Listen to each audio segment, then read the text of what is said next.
그 가운데 예수 그리스도께서 실로 엄청난 선포를 하셨죠. 14절에 내가 주는 물을 마시는 자는 영원히 목마르지 아니하리니 내가 주는 물은 그 속에서 영생하도록 솟아나는 샘물이 되리라. 예수님이 고백하시는 거예요. 예수 그리스도께서 주시는 물은 바로 생수의 근원. 누굴 말씀하시는 거예요? 예수님 자신을 말씀하시는 거예요. 나를 믿어라. 나를 만나면 돼. 나를 경험하면 돼. 한 번이라도 예수님을 경험하면 사마리아 여인의 이 변화된 삶처럼 단 한 번의 만남이 굉장히 중요하지 않습니까? 그래서 그 한 번의 만남 때문에 우리가 새 생명 축제를 하는 거예요. 한 번의 만남이 중요하기 때문에. 만나면 다시 목마르지 않게 되는 줄 믿습니다. 예수님을 경험한 이들은 더 이상 영원한 것에 흔들릴 필요가 없어요. 왜? 예수님이 나의 구원자이시고 창조주이심을 내가 깨닫고 믿었기 때문이에요. 그렇기 때문에 예수님을 만나면 더 이상 헛된 것에 수고할 필요가 없지 않습니까? 내 영혼을 채우시는 분이 예수님이신데 내가 세상에 가서 그것을 뭐 달라고 할 필요가 뭐가 있겠어요? 예수님께 붙어 있으면 되는 거예요. 인생의 가장 근본적인 질문 앞에서 예수님을 만난 사람들은 흔들릴 수가 없는 거예요. 확신과 믿음으로 이제는 예수 그리스도를 통해서 헛된 우물을 찾지 않아도 되고 헛된 수고하지 않아도 돼요. 사마리아 여인은 그 심령에 예수 그리스도로 인하여 충만하게 된 줄 믿습니다. 우리도 마찬가지여야 된다는 거예요. 우리의 심령이 예수 그리스도로 인하여서 날마다 새롭게 돼야 돼요.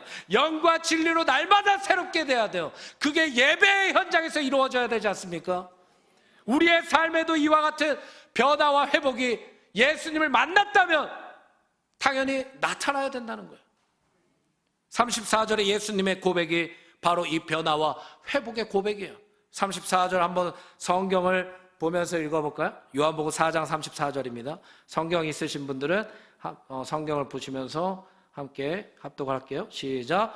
예수께서 이르시되 나의 양식은 나를 보내신 이의 뜻을 행하며 그의 일을 온전히 이루는 이것이니라. 할렐루야. 변화와 회복의 고백이 바로 방금 읽은 34절에 예수님의 고백과도 같다는 거예요. 나의 양식은 나를 보내신 이의 뜻을 행하며 그의 일을 온전히 이루는 이것이니라. 제자들이 도대체 예수님이 이 사마리아 지역에 오셔서 누가 먹을 양식을 주었는가? 왜? 예수님은 제자들에게 말씀하셨잖아요. 니네가 모르는 양식 나한테 있어. 그럼 누가 갖다 줬나? 막 서로 수군거리지 않습니까? 제자들이 영적으로 굉장히 무지했다는 거죠. 지금 사마리아 여인이 변화돼서 막 수가성에 들어가서 외치고 있는데 오히려 제자들은 뭐 영적으로 무지해서 누가 먹을 걸 예수님한테 줬는가. 근데 예수님은 그 말씀 하시는 게 아니잖아요. 우리가 우리의 삶에도 마찬가지 아닙니까? 무엇을 먹을까? 무엇을 마실까? 무엇을 입을까? 세상의 염려 아닙니까? 제자들이 염려하는 거 생각하는 게 그런 수준인 거예요. 근데 예수님이 말씀하신 양식은 그게 아니에요. 하나님의 뜻을 행하는 것이다. 하나님이 말씀하신 걸 온전히 순종하며 지켜드리는 것. 이것이 나의 양식이다. 무슨 양식일까요? 육체의 양식일까요? 영혼의 양식일까요? 예? 영혼의 양식. 하나님의 뜻을 행하며 그의 일을 온전히 이룰 때마다 우리의 영혼의 양식이 채워지는 줄 믿습니다. 뭘 먹지 않아도 배부르신 적 있어요? 없어요?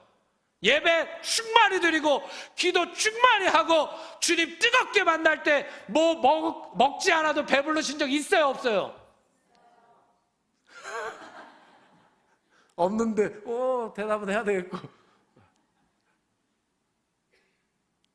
예수님 뜨겁게 만나면 뭐 안 먹어도 배부릅니다. 그게 희한한 거예요. 몇 날 며칠 안 먹어도 배부른 거예요. 안 그렇습니까? 그런 경험을 해보세요. 나 금식해야지 해서 그냥 강제로 막 쫄쫄 굶고 막 이거 고통 속에 막 이런 게 아니고 정말 예수님과 교통하고 하나 되는 그 연합의 시간들, 내가 뭘 먹지 않아도 뭐가 있지 않아도 그냥 예수님 한 분만 내가 교제하는 그 시간이 너무 행복한 거예요. 시간 가는 줄 모르는 거예요.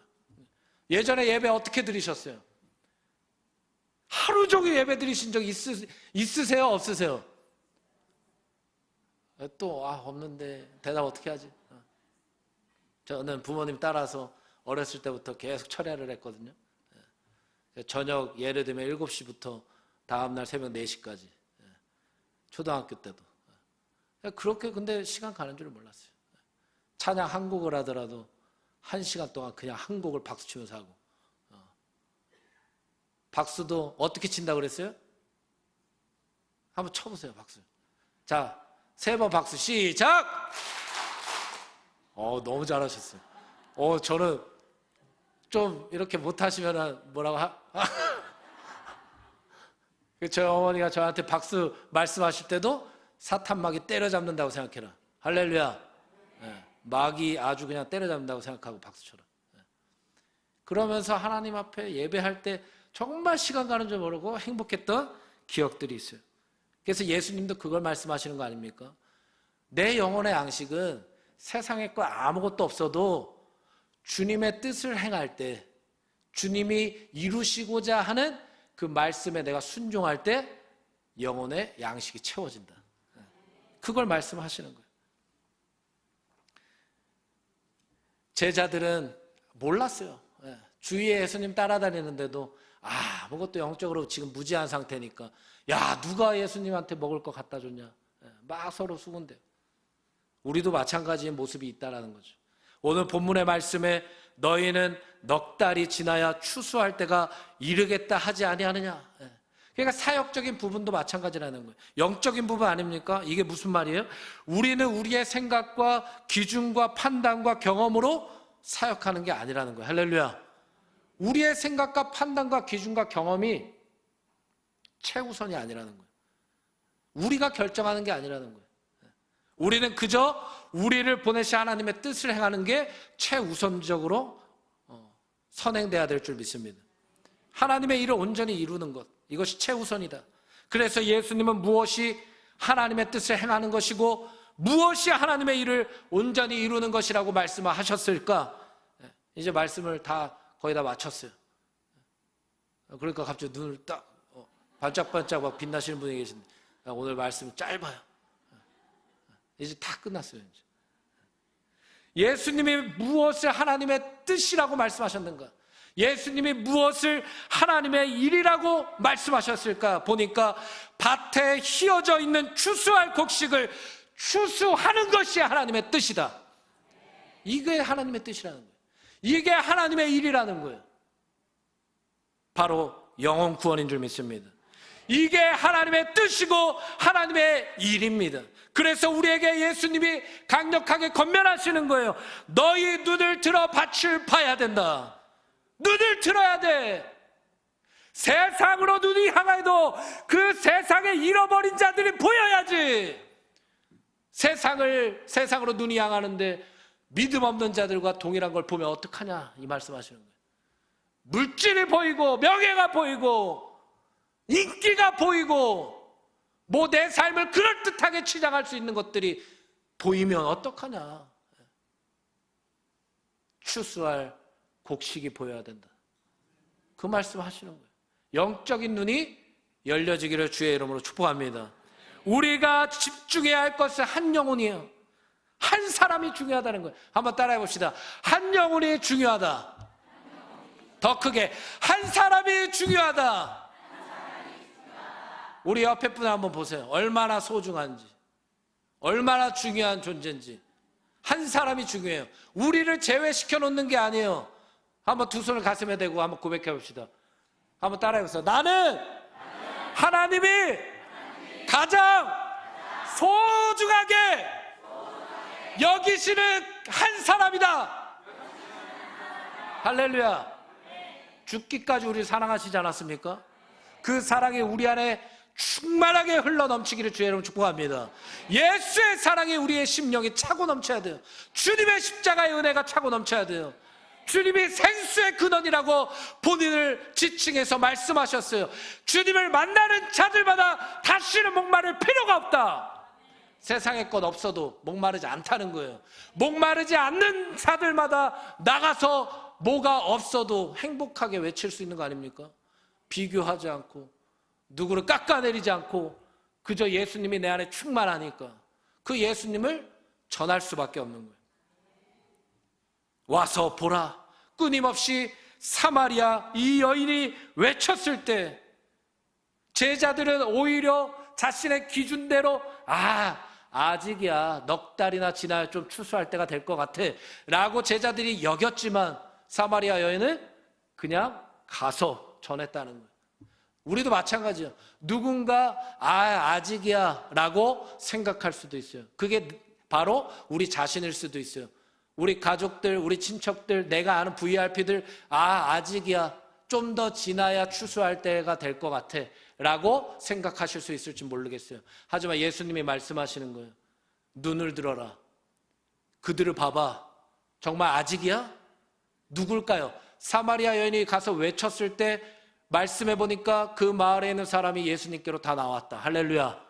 그 사마리아 사람들이 다 예수님께로 나오고 있는 장면들을 보면서 예수님이 정말 아직이냐? 제자들에게 질문하는 거 아닙니까? 너희의 생각일 뿐이야.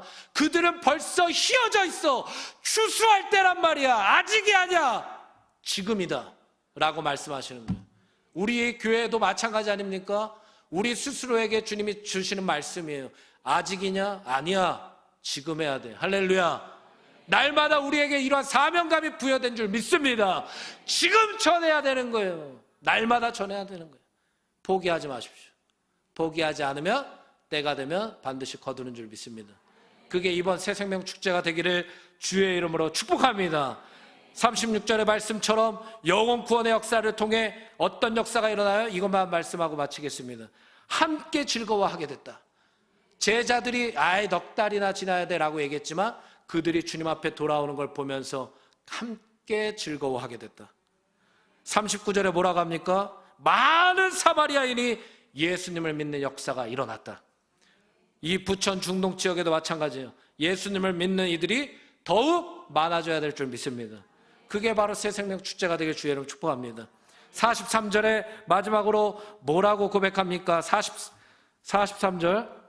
42절이죠. 42절 우리 성경에 쓰신 분들은 합독하겠습니다. 시작. 그 여자에게 말하되 이제 우리가 믿는 것은 내 말로 인함이 아니니 이는 우리가 친히 듣고 그가 참으로 세상의 구주신 줄 알미라 하였더라. 크게 아멘 해보세요. 할렐루야. 이제는 너의 말로 내가 믿는 게 아니야. 내가 예수님 경험했어. 그분이 유일한 구원자이심을 내가 발견했어. 이 얘기하는 거예요. 그러니까 우리는 해야 될 사명의 순서가 어디까지예요? 예수님 앞으로 인도하는 역할만 하면 돼요. 할렐루야.